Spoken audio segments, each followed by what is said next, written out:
ministro de Hacienda, Felipe Larraín, participó en el seminario llamado El Nuevo Ordenamiento Global, Buscando Oportunidades, el cual fue organizado por Moneda Asset Management. En la oportunidad, la autoridad se refirió a los caminos que se deben tomar para mejorar la productividad y también se refirió al incremento del salario mínimo.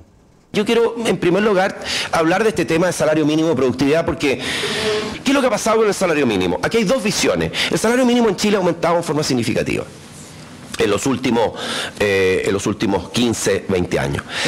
Uno podría decir que partió con un rezago el salario mínimo, pero la verdad es que cuando uno ve un periodo en que esto ocurrió por dos motivos, la razón de preocupación, ha aumentado fuerte el salario, pero también se va generando una brecha de productividad. Y este es un tema que a nosotros nos preocupa, que el salario mínimo aumente en forma consistente más allá de la productividad.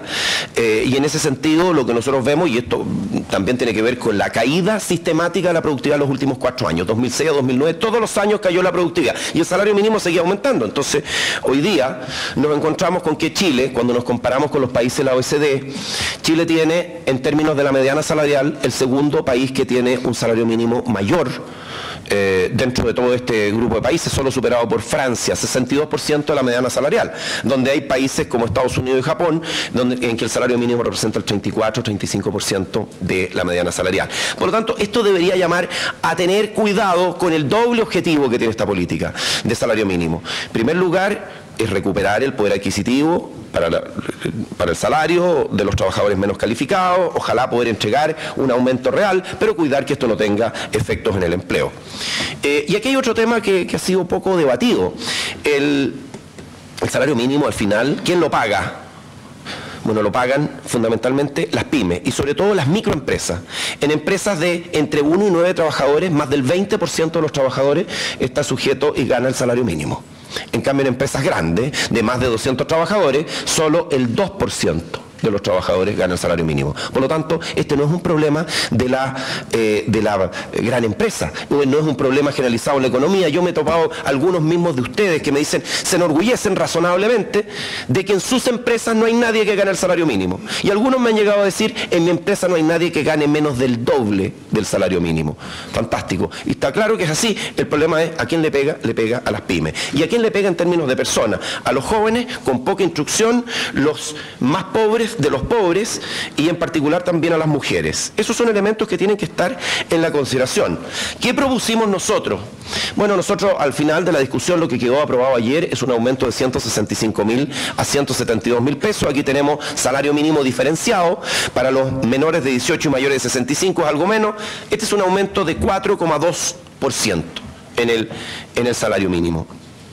A nosotros nos dijeron que esto era mezquino. 4,2%, que es equivalente a un 2,7% real.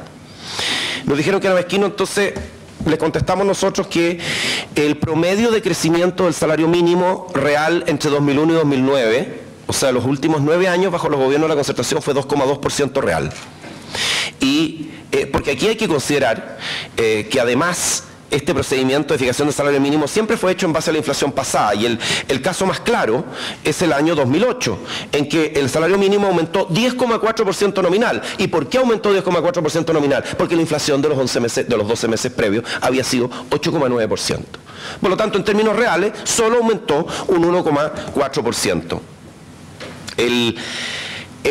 Con el aumento que hemos planteado, el salario mínimo aumenta 2,7, por lo tanto, medio punto más que lo que ocurrió en los últimos 9 años de gobiernos de la concertación. Y yo creo, claro, aquí hay un periodo, el año 97-2000, en que los salarios mínimos aumentaron fuertemente, pero ese periodo coincidió además con la crisis asiática y con una tasa de desempleo que superó el 12%. Por lo tanto, nosotros tenemos que cuidar el procedimiento y cuidar la forma de cómo entregar ingresos a las personas. Tenemos el concepto de ingreso ético familiar, a través de los cuales queremos erradicar la indigencia en estos 4 años de gobierno y contribuir en forma fuerte a superar la pobreza. Ahora, yo quiero decir una cosa adicional antes de terminar, y es que yo creo que a todos les deja una sensación de insatisfacción la forma como se lleva esta negociación de salario mínimo. Porque al final se llega con un número, de repente se producen, oiga, pero ayer se decía en el Congreso, una luquita más, ministro, una luquita más, me decían a mí. Y yo le decía, ¿por qué no se la pidió al ministro Velasco? ¿Ah? Que Pero, ¿cómo se puede superar esto? ¿Ah? Yo creo que la forma como se debe hacer, y estamos de acuerdo con la CUT en ponernos de acuerdo en una fórmula que gobierne el salario mínimo, y ya estamos de acuerdo cuáles van a ser los 3 parámetros de la fórmula. Un factor de ajuste por inflación, otro factor de ajuste de productividad y un tercer factor de ajuste cíclico, que diga que cuando la tasa de desempleo sea muy alta, vamos a tener que aumentar menos el salario mínimo, y cuando la tasa de desempleo sea muy baja, vamos a poder aumentar más el salario mínimo. 3 factores, una fórmula simple. Ahora lo que nos tenemos que hacer es sentarnos a la mesa con la central sindical a ponernos de acuerdo en el detalle. ¿Qué inflación? Nosotros queremos que sea, y estamos de acuerdo, la inflación esperada. La inflación esperada futura y no la inflación pasada. ¿Qué productividad y cómo vamos a hacer el factor de ajuste cíclico?